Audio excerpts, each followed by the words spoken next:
Strategic zoom out. Fundus photography going the softer way. Fundus photography is superior than clinical fundus examination in detecting subtle glaucomatous disc changes. Traditionally, however, after doing a fundus photograph, we are used in giving a hard copy printout to the patient.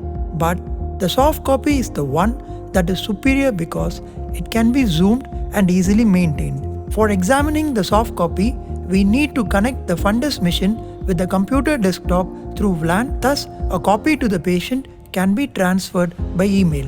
In this scenario, the shape of the fresh splinter hemorrhage and the resolving splinter hemorrhage can be very well appreciated due to the facility of zoom. The inferior splinter hemorrhage corresponds to the superior arcuate scotoma on the visual field soft copy. In this case, what would have seemed to be a glaucoma suspect is diagnosed as non-glaucomatous due to healthy RNFL on zoom.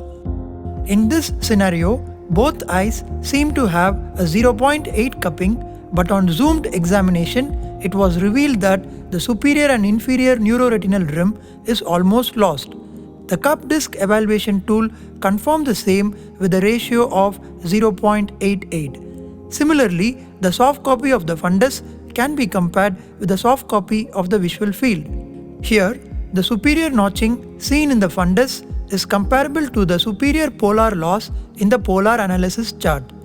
When the patient's fundus image is poor due to dense cataract, filters can be used to enhance it. Similarly, stereoscopic fundus examination can be carried out on the soft copy for a three-dimensional analysis. Attaching the best copy, that is the soft copy, with the patient for future reference is the take-home message of this O2.